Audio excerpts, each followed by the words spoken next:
Bonjour les vierges et bienvenue sur la guidance générale de novembre.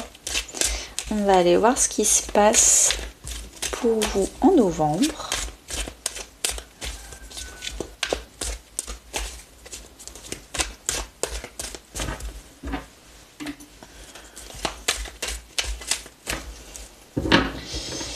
Alors les vierges, qu'est-ce qu'on a pour vous? Énergie principale. Début du mois de novembre, ce que vous souhaitez, ce qui va vous aider, le défi, vie perso, vie pro, vie intérieure et à la fin du mois de novembre. Et en dos de deck, on a le contexte, dernièrement, ces dernières semaines, derniers mois. Alors déjà, on a 1, 2, 3, 4, 5, 6 cartes arcanes majeures. Ça fait beaucoup, donc c'est peut-être un gros mois pour vous. En même temps, il y a eu une nouvelle lune il n'y a pas si longtemps, donc peut-être que justement, ça a débloqué des choses. Également, on a découpe, pentacle, épée. Il n'y a pas de bâton. Il n'y a pas de bâton, il n'y a peut-être pas beaucoup de choses à faire.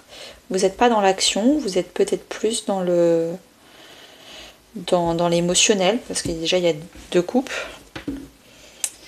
une nouvelle façon de penser et une réciprocité dans la vie. Ok. Alors, dernièrement, ce qui s'est passé avec la justice, c'est que vous vous êtes éloigné des situations ou des personnes injustes avec vous. Des personnes où vous n'arrêtez pas de donner et vous ne receviez pas en retour. Donc plutôt que d'attendre qu'un jour peut-être ces situations ou ces personnes nous rendent en retour et d'attendre en fait rien du tout, c'est notre ego qui veut absolument le juste retour de la pièce et qui attend et qui attend et qui attend et qui attend pour rien parce que du coup il passe à côté d'autres choses, d'autres opportunités. Là vous avez compris, vous avez maîtrisé votre ego et vous êtes parti. À la justice, vous êtes parti vraiment de situations injustes. Le 4 de pentacle, c'est peut-être des situations financières où vous attendiez que quelque chose arrive et ça n'arrivait pas. Du coup, vous êtes parti et vous avez fait les choses à votre sauce comme vous le vouliez. Ça, c'est la justice. Ok. Il y a peut-être aussi, juridiquement parlant ou administrativement parlant, des choses qui ont été réglées financièrement. Sur de l'immobilier, sur du patrimoine, sur du bancaire, dernièrement. Là, pour le mois de novembre, l'énergie principale et porteuse, c'est le 10 de coupe. On vous pousse, les vierges, à vous faire plaisir, à partager, à être généreux, généreuse dans ce que vous aimez faire dans la vie, vos passions, vos activités, et à le partager avec le plus de monde possible. Au début du mois de novembre, on a le jugement. Du coup, ça me fait penser que dès le début du mois de novembre, il y a une annonce. Il y a une révélation, un déclic, il y en a aussi à la fin, hein, mais il y a, j'annonce avec ma corne, j'annonce un renouveau, un nouveau mois, une seconde chance dans la vie, un nouveau projet, un nouveau couple, quelque chose. Je redonne ma confiance, je redonne une chance dans la vie à, et là je vous laisse finir la phrase, à une personne, à un métier, à une activité, à quelque chose. Donc dès le début du mois, il y a une grosse annonce qui est faite. Ce que vous souhaitez, vous, c'est le 6 de pentacle. Vous souhaitez de la réciprocité. C'était d'ailleurs pour ça que vous êtes parti de tout ce qui n'était pas réciproque dernièrement. Et c'est pour ça, là, vous n'avez pas envie de vous faire avoir une deuxième fois. Vous voulez que quand vous donniez, vous receviez. Et vous voulez que quand vous recevez, vous avez envie de donner en retour. Et ça, c'est quelque chose d'important pour vous, la réciprocité. Parce que ça a été un gros challenge ces dernières semaines pour vous. Vous vous en êtes sortis, c'est pas pour vous y remettre. Ce qui va vous aider à avoir cette réciprocité, c'est la carte des amoureux. C'est faire le choix du cœur. Ne pas faire un choix parce que ça fait plaisir à notre ego, à notre fierté, à notre orgueil, ça nous fait avoir une place dans la société, ça nous fait avoir une bonne réputation. Il va falloir mettre de côté son orgueil et sa réputation et faire les choses qui nous font réellement plaisir. Et ça passe aussi par exemple dans le choix des amitiés, le choix des gens qui nous entourent. On va peut-être être ami avec une personne qui n'a pas une bonne réputation mais qui a un grand cœur, plutôt qu'être ami avec une personne populaire dans notre ville ou dans le lieu où on est, ou notre collègue, etc. Sauf que c'est une personne hyper égoïste. Et oui, elle est populaire, oui, elle est belle, etc. Je sais pas quoi. Mais c'est pas une belle personne intérieurement et c'est pas une personne surtout qui nous ressemble. Les amoureux, c'est choisir quelque chose qui est compatible avec nous, émotionnellement. Donc va falloir laisser le mental de côté. Votre défi, c'est le monde. Ça va être de s'ouvrir à quelque chose dont vous n'aviez pas l'habitude de vous ouvrir. D'habitude, je traîne avec les collègues qui sont bien vus par la direction.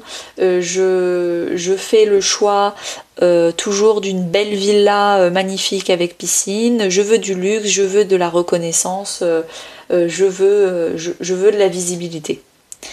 Et là, le défi, ça va être de voir les choses autrement, de s'ouvrir à une autre façon de penser, de s'ouvrir à d'autres personnes qui sont plus dans le cœur et beaucoup moins dans le mental. J'ai pris plein d'exemples, hein, vous prenez ceux qui vous parlent. Tous ne vont pas vous parler.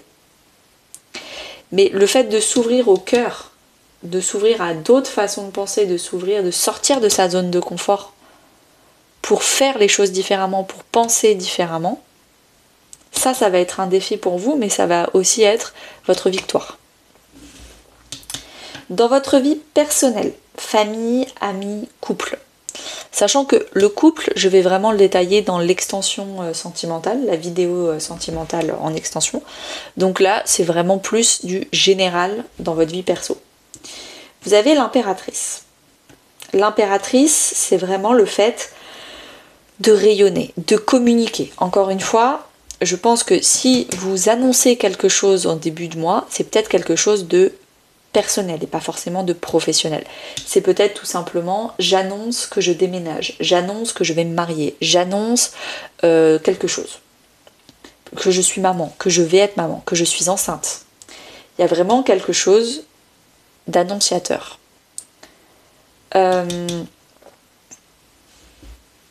L'impératrice, du coup, là, est-ce que effectivement vous portez un projet ou un bébé? Mais en tout cas, il y a vraiment la maternité qui est révélée. C'est aussi la carte de la communication et de l'affirmation de soi. Donc là, il n'y a plus de compromis. Maintenant, je fais ça dans ma vie, j'ai ça dans ma vie. C'est à prendre ou à laisser, mais en fait, je demande l'avis de personne. Il y a beaucoup de créativité, de fertilité. Donc dites-moi en commentaire si pour vous c'est plutôt un bébé ou plutôt un projet, mais dans tous les cas, félicitations parce que c'est quelque chose qui vous rend heureux, heureuse. Dans votre vie professionnelle et financière, on a le valet de coupe. Alors, le valet de coupe, c'est quelque chose qui vous rend heureux. Donc on est encore sur de la coupe, de l'amour, aussi j'ai envie de dire de la réciprocité. Dans votre vie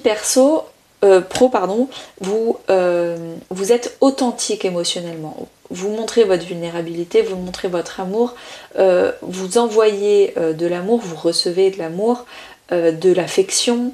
Vous êtes vraiment, peut-être avec vos collègues, peut-être avec vos clients, peut-être avec une communauté si vous êtes dans la communication, les réseaux sociaux. En tout cas, il y a beaucoup d'émotionnel en novembre dans votre vie professionnelle. Une richesse émotionnelle. Peut-être parce qu'enfin vous avez fait le choix du cœur. Et c'est pour ça qu'il y a de la réciprocité. Dans votre vie personnelle, intérieure, voire même religieuse et spirituelle, vous avez la force. Intérieurement, vous êtes en train de vous renforcer mentalement. C'est pour ça que maintenant vous apprenez à dire non aux personnes qui ne sont pas dans la réciprocité. Vous apprenez à dire non à des personnes qui potentiellement ne seraient pas pour votre fertilité de projet ou d'enfant. C'est pas votre problème. Vous restez forte. Attention, parce qu'on a aussi vu que c'était votre défi. de pas être buté et d'ouvrir un peu son esprit à d'autres choses. Donc ça peut être une force, mais ça peut aussi être un inconvénient. Donc faire attention, trouver le juste équilibre. J'en profite d'être dans la vie spirituelle et intérieure pour vous dire que j'ai ouvert le club Tarot et Oracle. Pour toutes les personnes qui veulent apprendre ou qui sont en train d'apprendre à tirer les cartes et qui savent déjà un peu, ou même beaucoup, mais qui en ont marre de le faire chez eux tout seuls, je fais des petits groupes de visio de 5 personnes maximum pour pratiquer. Avec des exercices, on peut s'entraîner seul et je corrige, ou alors les uns sur les autres, ce qui permet d'avoir plus de pratique. C'est un rendez-vous par mois de 3 heures. Donc voilà, si ça vous intéresse, n'hésitez pas à m'envoyer un petit mail pour avoir toutes les modalités et les informations de ce club de cartes Tarot Oracle. À la fin du mois de novembre, qu'est-ce qui se passe les vierges? On a l'As d'épée. Un déclic. Cette ouverture, ce défi, cette ouverture de pensée, vous allez l'avoir à la fin du mois. Je pense que vous allez avoir des petits échantillons avant, mais vraiment le gros déclic en disant « Ah mais ok, c'est bon, j'ai compris », c'est à la fin du mois. Est-ce que le gros déclic professionnel, est-ce que c'est un gros déclic personnel, est-ce que c'est un gros déclic intérieur? Je ne sais pas. Peut-être que ce sera même les trois. Peut-être que comme c'est intérieur, ça va influencer le pro et le perso. Mais en tout cas, c'est bon. Le gros déclic, l'épiphanie, la révélation intérieure, vous allez l'avoir à la fin du mois. Donc on commence par une annonce extérieure tonitruante et on finit par un déclic intérieur. C'est drôle, généralement c'est l'inverse. Chez vous, c'est inversé. Ou alors c'est justement parce que vous annoncez un changement de vie au début de mois et que ce changement de vie opère et que grâce à être vraiment dans le changement, pas l'annoncer mais être en plein dedans, que ça va vous faire voir les choses différemment. Dites-moi tout en commentaire les vierges, je suis hyper curieuse de savoir ce qui se passe dans votre vie. Je vous souhaite à tous une très très belle journée et à très bientôt.